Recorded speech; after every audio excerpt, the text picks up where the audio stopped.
Elle contient la formule chimique utilisée par le grand prêtre Imhotep pour créer les pierres de la première pyramide de l'histoire, la pyramide à degrés de Saqqara. En utilisant cette formule et cette technologie de pierre Harry IV, professeur Davidovits a reproduit plusieurs blocs de calcaire dans son laboratoire à Saint-Quentin, en Picardie. Il ressemble exactement à un calcaire naturel.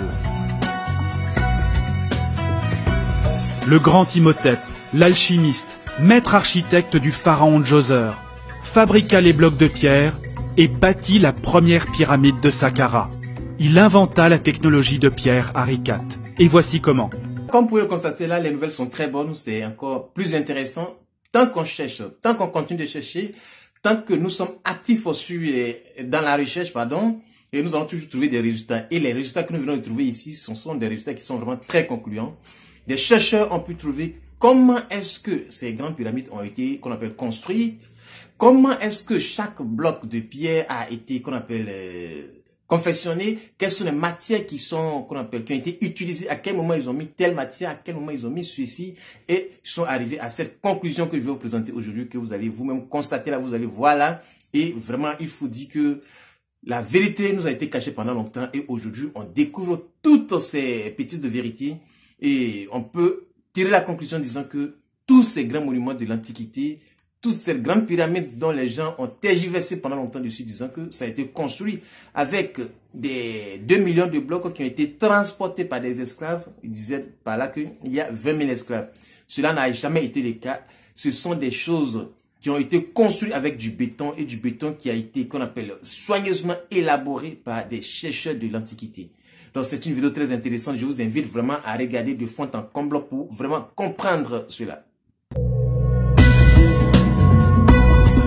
Harry IV, la véritable démonstration sur la manière dont les pyramides ont été construites. Enfin, une enquête rigoureuse explique comment les anciens Égyptiens ont bâti les pyramides. Une découverte extraordinaire révèle qu'elles n'étaient pas construites avec 200 000 ouvriers ou des extraterrestres. Selon les archéologues, les pierres taillées viennent des carrières toutes proches, tirées sur des traîneaux, hissées sur des énormes rampes et ajustées par une armée de travailleurs. Hisser du sol un bloc de 30 tonnes requiert la force d'au moins 1200 hommes. Ils auraient construit une rampe, droite ou circulaire, de plus d'1 kilomètre de long, qui demande plus de matériaux que la pyramide elle-même. Et ils finissaient dans une sorte d'embouteillage jusqu'à ce que chaque bloc soit en position. Or, des récentes études scientifiques ont découvert la présence d'éléments artificiels dans les pierres des pyramides.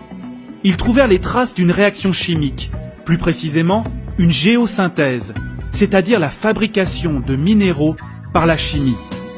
Ainsi, les Égyptiens ont construit les pyramides en utilisant une pierre artificielle, parfaitement identique à une pierre naturelle. Les blocs de calcaire ont été moulés sur place. Un chercheur français, le professeur Joseph Davidovits, chimiste, expert en géopolymères et en ciment ancien, a résolu l'énigme. Il a découvert la vérité en trouvant des bulles d'air et des fibres piégées dans un calcaire de la Grande Pyramide. Il a découvert des coquillages fossiles en désordre, mélangés, au lieu d'être normalement en couche sédimentaire horizontale. Il a confirmé l'existence d'une technique oubliée, grâce à la stèle d'Irtisen, qui se trouve au musée du Louvre. Et aussi, à l'aide des vaisselles de pierres énigmatiques découvertes dans le labyrinthe sous la pyramide de Saqqara. Le mystère est finalement élucidé lorsqu'il découvre des hiéroglyphes sur une ancienne stèle de l'île de Séhel, près d'Assouan, au milieu du Nil. Elle contient la formule chimique utilisée par le grand prêtre Imhotep pour créer les pierres de la première pyramide de l'histoire, la pyramide à degrés de Saqqara.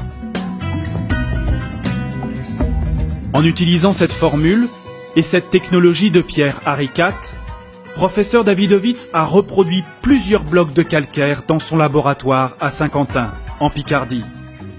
Il ressemble exactement à un calcaire naturel. Le grand Imhotep, l'alchimiste, maître architecte du pharaon Djoser, fabriqua les blocs de pierre et bâtit la première pyramide de Saqqara. Il inventa la technologie de pierre Harikat. Et voici comment. À proximité des pyramides, des réservoirs ont été creusés dans le calcaire tendre le long du Nil, formant des bassins pour produire du béton calcaire. Les ouvriers commencent par désagréger la pierre friable avec de l'eau venant du Nil. Ils inondent les canaux pour former une boue avec de l'argile. Ensuite, du carbonate de sodium, appelé sel natron, est versé. Ce sel est une substance très réactive. Il est mélangé à de la cendre, riche en oxyde de calcium venant de palmiers brûlés.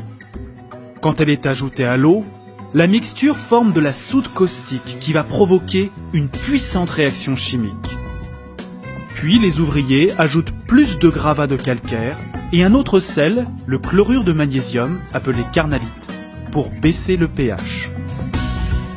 Après évaporation de l'eau, le béton est prêt. La pâte de calcaire est ramassée dans des paniers pour être transportée vers les pyramides.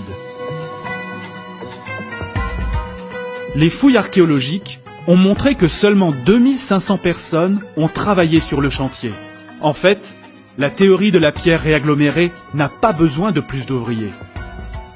Avec l'aide de rampes en bois et des assises déjà en place, des hommes portent un panier et versent le contenu dans les moules. Puis, le béton de calcaire est compacté et mis à durcir. Des moules en bois ont été préparés. Ces moules sont enduits de graisse pour aider au démoulage du bloc une fois durci.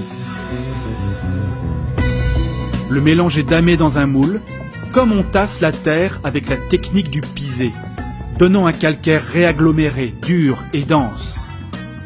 Les ouvriers se tenaient dans le moule, pilonnant la matière humide avec un pilon en bois, tassant le tout contre le bloc voisin déjà en place, produisant ainsi un joint très fin. C'est ainsi que les successeurs d'Imhotep ont bâti les millions de blocs de la pyramide de Khéops, l'une des 7 merveilles du monde antique. La technologie Harikat dévoile une solution logique et simple à ce mystère qui embarrasse l'égyptologie depuis des siècles, montrant comment les pyramides ont vraiment été bâties.